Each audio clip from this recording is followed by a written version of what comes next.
वो कौवी बहुत शरारती थी। वो हर समय कोई ना कोई शरारत करती रहती। ठंड का मौसम था। गोरी कौवी का पड़ोसी कबूतर अपने घोंसले में बैठा था। दूसरे पेड़ पर गोरी कौवी अपने घोंसले में बैठी हुई थी। गंदी आंखों वाले, अब चला भी जा, सुबह से ऐसे बैठा हुआ मुझे घूरे जा रहा है। थोड़ी देर बाद कबूतर नदी पर पानी पीने जाता है। गोरी कौवी जल्दी से उड़ती है और कबूतर के घोंसले में बाल्टी पानी की डालकर उसे गीला कर देती है। अब आएगा मजा। गोरी कौवी कबूतर का घोंसला गीला करके जल्दी से वहाँ से जाकर अपने घोंसले में बैठ जाती है। कबूतर भी नदी से पानी पीकर आ जाता है। अरे ये मेरा घोंसला कैसे गीला हो गया? ये शरारत किसने की होगी? कबूतर अपनी पड़ोसन गोरी कौवी के पास आता है। गोरी, मेरे घोंसले में किसी ने पानी गिरा दिया है। क्या तुमने किसी को देखा है? हाँ कबूतर भैया, मेरे सुंदर भैया। कबूतर, तुम जैसे ही गए मिठू तोता तुम्हारे घोंसले की तरफ आया था। बाकी मुझे नहीं मालूम उसने क्या किया वहाँ। मैंने उसे जाते हुए देखा था। तो ये शरारत उस मोटी चोंच वाले मिठू की है। मैं अभी जाकर उसे पूछता हूँ। कुछ सोचे बिना कबूतर मिठू के घोंसले की तरफ जाता है। कर लो, अब सोने का नाटक कर लो मोटी चोंच वाले। यार कबूतर, तुम्हें क्या हुआ है? पागल हो गए हो क्या? तुमने मेरे घोंसले में पानी गिराया है। बताओ तुमने ऐसा क्यों किया? जाओ अपना काम करो। यार मैं तो सो रहा था। मैं पूछता हूँ तुमने ऐसा क्यों किया? मैंने कुछ नहीं किया, तुम झूठ बोल रहे हो। इसी बात पर दोनों में लड़ाई हो जाती है। दोनों एक दूसरे को खूब मारते हैं। गोरी कौवी थोड़ी दूर बैठी उन दोनों का तमाशा देख रही थी। कबूतर, और मारो इसे। इस मोटी चोंच वाले ने कल मुझे अपना अमरूद नहीं दिया था। रोता हुआ मिठू तोता चिड़िया के पास जाता है। चिड़िया, मुझे मारा है। मुझे उस गंदे कबूतर ने बहुत मारा है। वो क्यों मिठू? वो कहता है मैंने उसका घोंसला गीला किया है, मगर मैं तो वहाँ गया ही नहीं। ये शरारत जरूर किसी और पक्षी ने की होगी और नाम लगाया होगा तुम्हारा। तुम चिंता न करो मिठू, वो जो भी होगा सामने आ जाएगा। ऐसे ही कुछ दिन गुजर जाते हैं। गोरी कौवी बुलबुल के घोंसले में जाती है और बुलबुल का एक अंडा पी लेती है। गोरी कौवी वहाँ से भाग जाती है। बुलबुल जब घोंसले में आती है तो रोने लग जाती है। मेरा अंडा कहाँ गया? अभी थोड़ी देर पहले तो मेरा अंडा घोंसले में ही था। रोती हुई बुलबुल गोरी कौवी के पास जाती है। गोरी, मेरा अंडा घोंसले में नहीं है। वो छोटी चिड़िया अभी थोड़ी देर पहले तुम्हारे घोंसले में बैठी हुई थी। मगर वो मेरा अंडा क्या करेगी? ऑमलेट बना कर देगी अपने बेटे को। और क्या करेगी? जाओ और जाकर चिड़िया से पूछो। बुलबुल गुस्से में चिड़िया के पास जाती है। चिड़िया अपने घर में अपने बेटे के लिए ऑमलेट बना रही थी। पकड़ी गई, चोरनी पकड़ी गई। लाओ मेरा अंडा मुझे दे दो। बुलबुल बहन, ये अंडा तो मेरी मुर्गी का है, मैं तुम्हारा अंडा क्यों लाऊंगी? मुझे गोरी कौवी ने सब बता दिया है। तुम ये अंडा मेरे घोंसले से ही चुरा कर लाई हो। तो ये गोरी कौवी है जो सबको लड़ा रही है, उसे सबक सिखाना ही होगा। छोटी चिड़िया, मुझे मेरा अंडा वापस कर दो। लो बुलबुल बहन, अगर तुम्हें लग रहा है कि ये अंडा तुम्हारा है तो ये अंडा तुम ले जाओ। बुलबुल मुर्गे का अंडा लेकर वहाँ से चली जाती है। फिर दूसरे दिन चिड़िया गोरी कौवी के पास जाती है और उससे जाकर कहती है, गोरी कौवी, मैं पहाड़ों पर जा रही हूँ। चिड़िया, वो क्यों? वहाँ एक पेड़ पर एक घोंसला है जिसमें 2 अंडे हैं। मैं वो अंडे लाकर अपने बेटे को ऑमलेट बना कर दूंगी। अच्छा, कहाँ है वो अंडे? पहाड़ों के पास बेरी के पेड़ पर है घोंसला। ऐसा कहते हुए चिड़िया वहाँ से चली जाती है।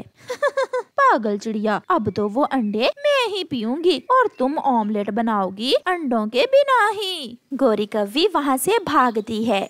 वो शॉर्टकट रास्ते से होती हुई पहाड़ों पर जाती है। वो इधर उधर देखती है। फिर उसे बेरी के पेड़ पर घोंसले में 2 अंडे नजर आते हैं। उधर चिड़िया भी चील के पास जाती है जो झरने पर बैठी हुई थी। चील दी, जल्दी जाएं, वो गोरी की बच्ची आपके अंडे पीने वाली है।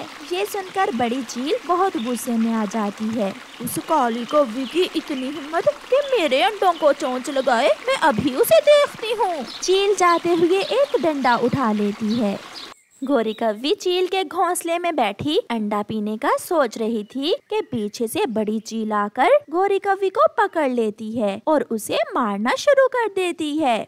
छोड़ो छोड़ो चील, मुझे छोड़ो, इस अंडे का मुझे चिड़िया ने बताया था। पीछे से चिड़िया भी आ जाती है। इतना बड़ा झूठ, चील दी इसे और मारो, एक चोरी और ऊपर से झूठ। झूठी काली कव्वी, तुझे तो मैं छोड़ूंगी नहीं। फिर वो चील गौरी कव्वी को मार मार कर उसकी पूंछ तोड़ देती है और गौरी कव्वी किसी न किसी तरह जान बचाकर वहाँ से भाग जाती है। वो तो भागती हुई दूसरे जंगल ही जाकर रुकती है। शायद अभी गौरी कव्वी सुधर जाए। प्यारे दोस्तों, इस कहानी को लाइक करना बिल्कुल मत भूलना। आपका धन्यवाद। अगर हम आज ही काम शुरू करें तो कल तक हमारा घोंसला बन सकता है। मैं बहुत खुश हूँ, मेरे आने वाला बच्चा हमारे नए घोंसले में रहेगा। वो हमारा घोंसला देखकर बहुत खुश होगा। तो फिर काम शुरू करते हैं। आप सूखे तिनके इकट्ठे करो और मैं घोंसले को नरम बनाने के लिए नरम चीजें लेकर आता हूँ। कबूतर अपने घोंसले से निकलता है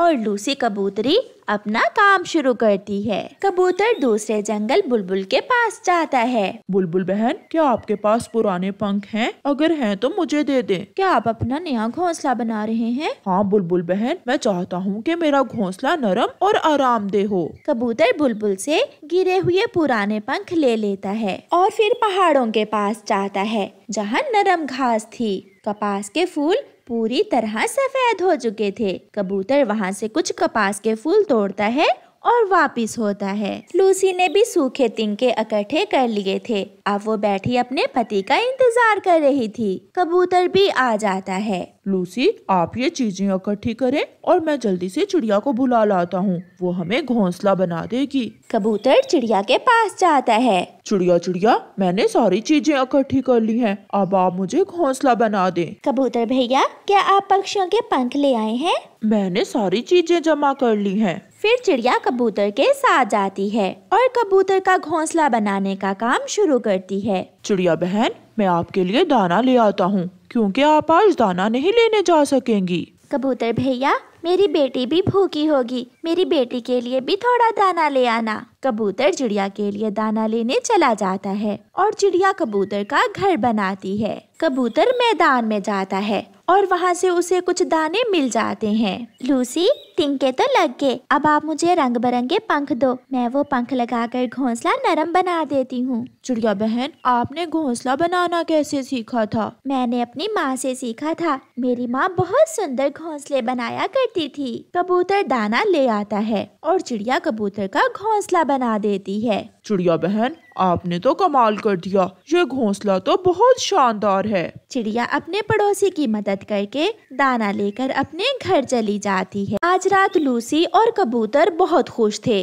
वो अपने नए घोंसले में बैठे बातें कर रहे थे। दूसरे दिन पड़ोसी कौवे कबूतर और कबूतरी का नया घोंसला देखकर हैरान हो जाते हैं।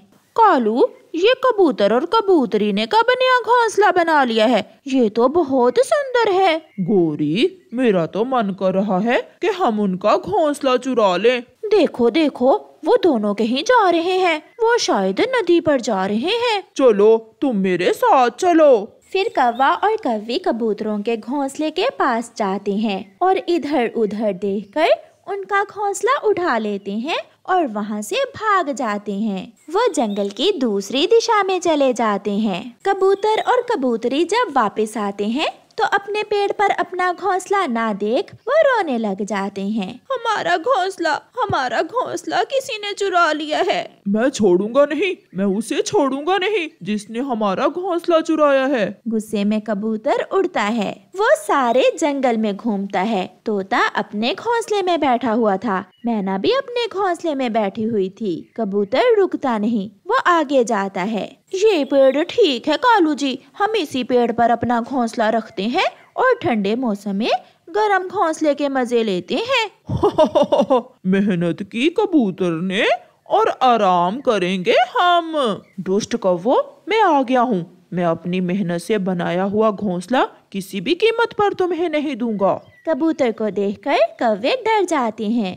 ये घोंसला तो हमारा है। कबूतर घोंसला उठा लेता है। दुष्ट कौवो, ये देखो, इस घोंसले में हमारे गिरे हुए पंख अभी तक मौजूद हैं। कबूतर अपना घोंसला ले जाता है और कौवे एक दूसरे का मुंह देखते रह जाते हैं। उस रात तेज बारिश आती है। ऐसी बारिश में कबूतर और कबूतरी आराम से अपने घोंसले में बैठे हुए थे, जबकि कौवा और कौवी तेज बारिश और ठंड में एक सूखे पेड़ पर बैठे हुए रो रहे थे। प्यारे दोस्तों, इस कहानी को लाइक करना बिल्कुल मत भूलना। आपका धन्यवाद।